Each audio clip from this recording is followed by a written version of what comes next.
A Japanese scientist has found a way for two men to have children.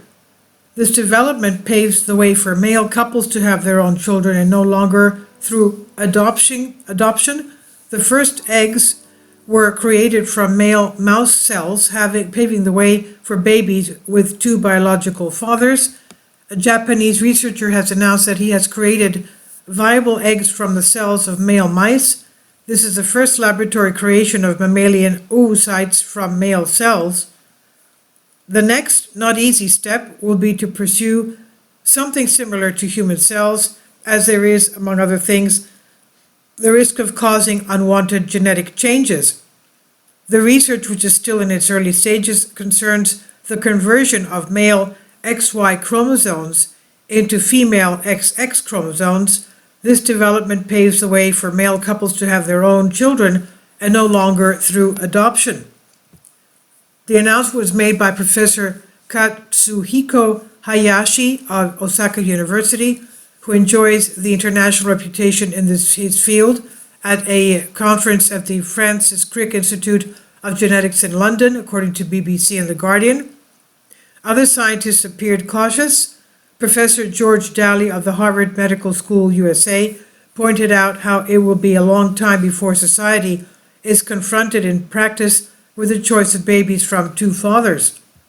Hayashi himself stated that his work is at a very early stage.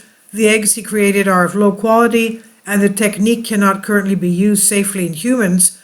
However, he expressed optimism that the current difficulties may be overcome in 10 years, and that a reproductive technique for same-sex couples will eventually become available.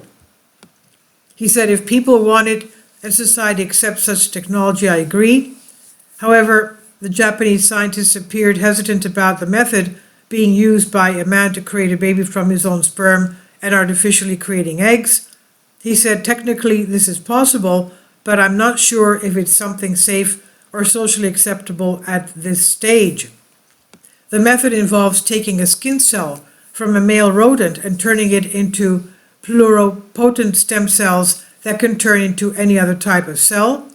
These cells, as males have XY chromosomes, then the researcher deletes the Y chromosome from the cells, doubling the X, and finally glue the two X's together. This allows a stem cell to be reprogrammed to become an egg, he says. The cells are then grown into an ovarian organoid that mimics conditions in mouse ovaries. When the eggs were fertilized with sperm, 600 embryos were created, from which 7 mice were eventually born, a low success rate of about 1%.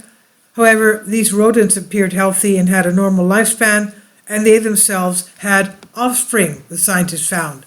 The technique can also help infertile opposite-sex couples in which the woman is unable to produce her own eggs due to a serious problem such as Turner syndrome, where one copy of the X chromosome is missing, but it will be years until and if such a new infertility treatment becomes available. Other scientists consider the decade time horizon too optimistic, given that viable human eggs from female cells have not yet been created in the laboratory. And this is by L.gr, and it's translated from a Greek article. Please leave your comments, and thank you for your support. Kindly support my Patreon account. The daily posts are 5 videos daily, and they are totally different from what I have on my YouTube channel. Thank you so much for your support, and that you find all my content so interesting. You'll find the Patreon account details in the description box.